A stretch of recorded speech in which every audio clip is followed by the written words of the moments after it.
Welcome back. Well, if you've just joined us, we were joined by Felicity Blake from Supernova and Jemima Cowderoy from Cosplay here in the studio.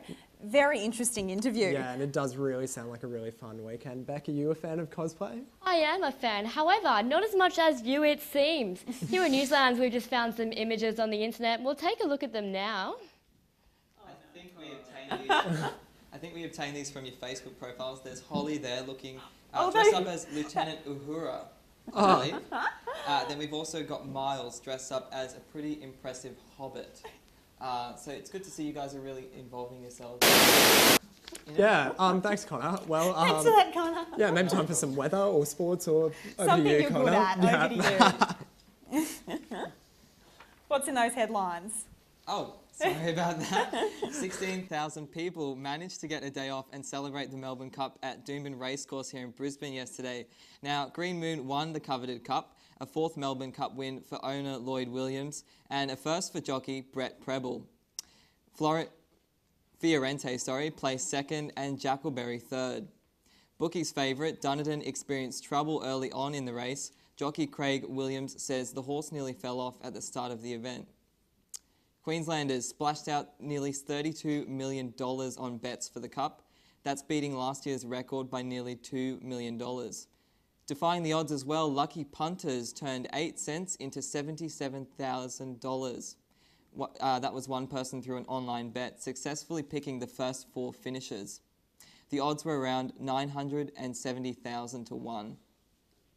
Our Thursday and Friday News Lounge hosts, Maritza Muniz and Tom Hartley, were down there. They will be joining you tomorrow, but they were working overtime yesterday, and let's have a look at what they had for us. Here we are today down at Doomben for the races. It is an absolute gorgeous day. And speaking of gorgeous, I'd like to introduce my co-host, Maritza. Thanks, Tom. As Tom mentioned, we're down here at Doomben for the Melbourne Cup.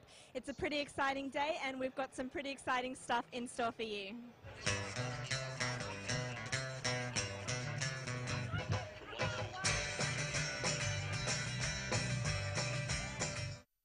For some, it's about the horses. For some, it's about the fashion. But for others, it's all about...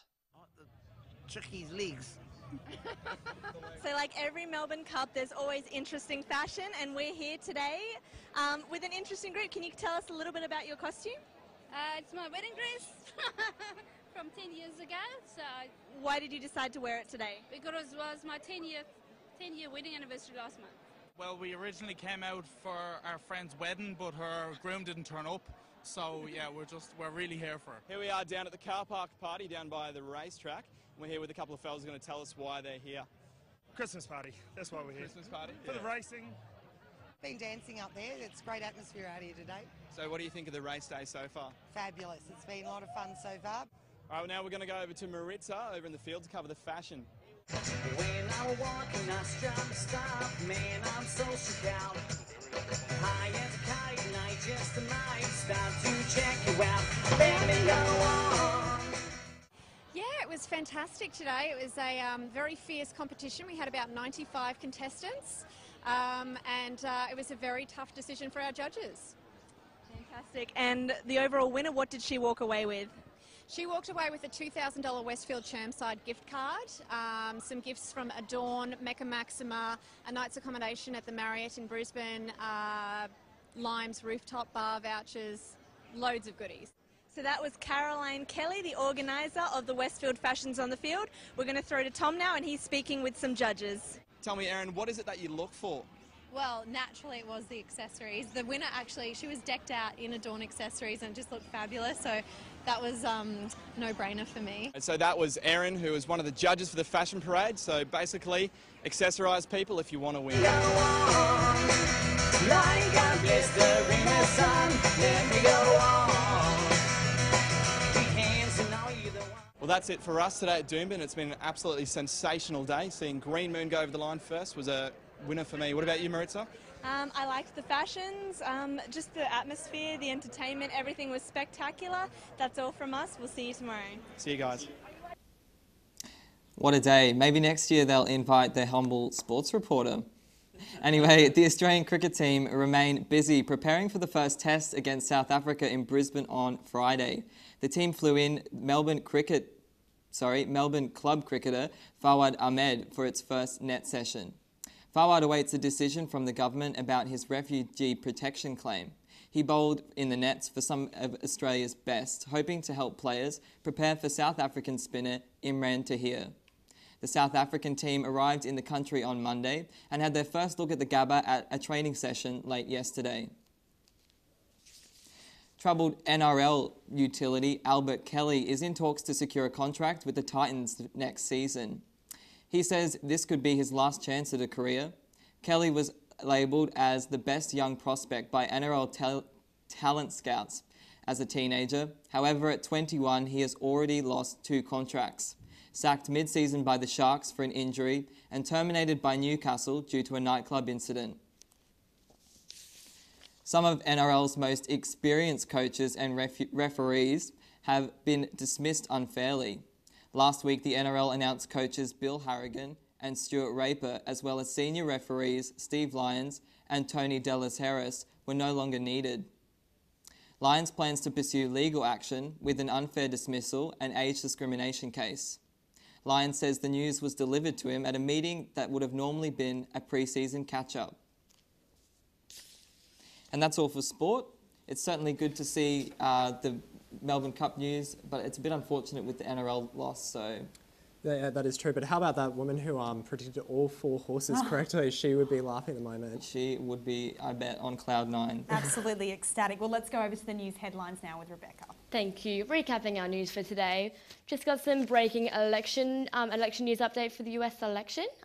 President Barack Obama and Republican candidate Mitt Romney are in a sprint to an unpredictable finish in the polls. The leading party is changing by the minute. Obama is currently leading with 177 electoral college votes, dominating the polls in California, Washington, D.C. and New York. But Romney has taken Texas, Kansas and Tennessee with 167 votes around the nation.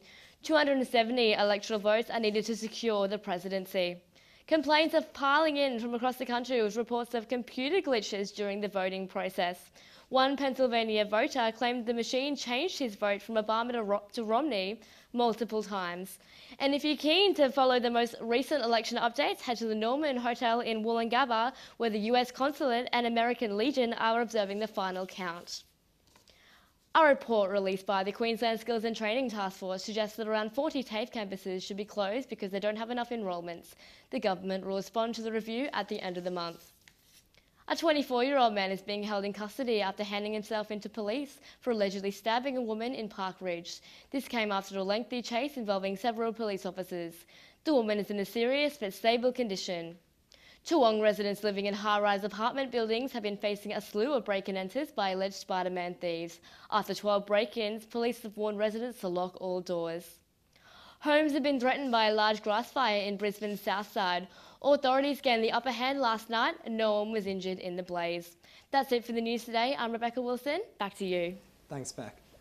Well, that's all we've got time for today. Tomorrow we'll be joined in the studio by Amber Demoni from Salad Social.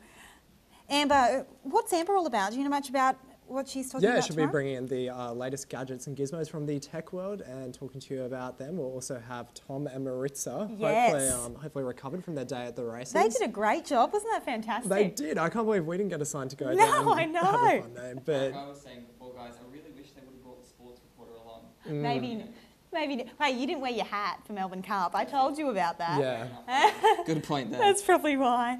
Thanks, guys. We'll see you tomorrow at the same time. See you then.